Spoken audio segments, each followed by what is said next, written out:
Ici, au CHU de Strasbourg, le Centre des troubles du sommeil prend en charge tout type de pathologie du sommeil, du petit enfant au sujet âgé. Le centre a l'agrément de la SFRMS et est donc composé d'un secteur de consultation et d'activité ambulatoire, d'un secteur d'hospitalisation avec un hôpital de jour, un hôpital de semaine, avec différentes complexités de prise en charge et d'exploration en fonction de la pathologie, de la complexité thérapeutique, et également des chambres de recherche chronobiologique avec là une structure à l'interface entre la recherche et la clinique.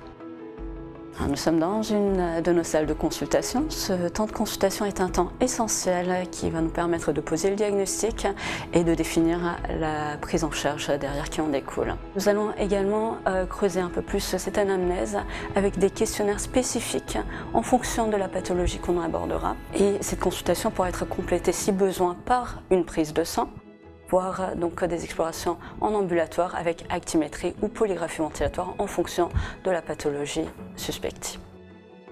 En hospitalisation, toutes les chambres sont équipées de capteurs vidéo et sono pour avoir un enregistrement continu et une surveillance continue durant leur hospitalisation.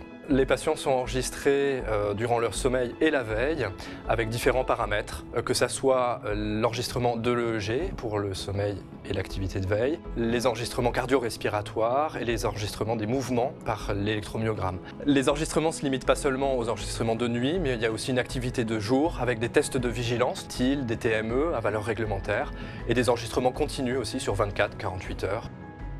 Concernant les dossiers les plus complexes, donc ils vont être discutés en réunion, en staff, et là donc on va réunir des infirmières techniciennes de sommeil, des médecins de différentes spécialités, que ce soit neurologues, pédiatres, pédopsychiatres, psychiatres, expertise en pneumologie, donc différentes compétences. Et là on va avoir des discussions aussi bien sur le plan technique, sur les tracés, que sur les prises en charge. Et c'est cette multi-expertise et cette transversalité qui va permettre de prendre en charge cette complexité et cette polypathologie et donc d'avoir une meilleure qualité de soins.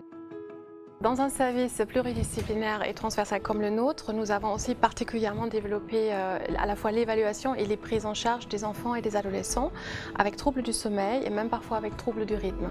Et chez les enfants et l'adolescent, c'est encore plus important peut-être que chez l'adulte de tenir compte à la fois des aspects plus comportementaux, éducatifs, relationnels, donc la relation parent-enfant, mais bien sûr aussi neurodéveloppementale pour vraiment tenir compte de tous les facteurs qui influencent ces troubles du sommeil, à la fois pour ce qui est du diagnostic et aussi de la prise en charge. Que ce soit en externe, en ambulatoire ou en hospitalisation, cela nous permet de porter un diagnostic. On va prendre en soin le patient dans sa globalité. Ça peut être un appareillage, ça peut être médicamenteux, comme ça peut être une prise en charge plus psychique ou en hygiène du sommeil. Ce qui concerne plus l'insomnie, ce sera également avec les infirmières de notre service formées en éducation thérapeutique du patient ou encore avec les psychologues en thérapie cognitive et comportementale. La prise en charge des troubles du rythme circadien va également mettre en jeu la luminothérapie, des traitements à base de mélatonine et comportementale. Le travail du psychologue au centre de pathologie du sommeil autour des enfants et des adultes s'articule autour de deux axes principaux, la compréhension et l'exploration de la plainte de sommeil, mais également la prise en charge proposée à nos patients.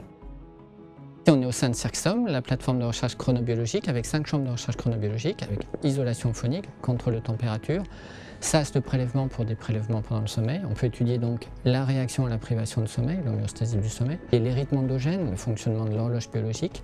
Et puis on a un intérêt particulier pour la lumière, on peut administrer n'importe quel type de spectre lumineux ou d'intensité lumineuse, et ça c'est unique au monde. Étudier dans ces conditions n'importe quel type de patient, même sévère, avec pathologie importante, depuis la petite enfance jusqu'au sujet âgé. Donc un centre de sommeil, c'est une activité externe, c'est une activité d'hospitalisation qui est aussi transversale, pluridisciplinaire. Pour certains, c'est aussi une activité de recours, plus spécialisée dans certains domaines.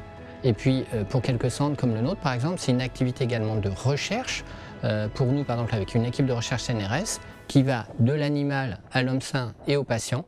Et le patient peut bénéficier comme cela des avancées de la recherche préclinique.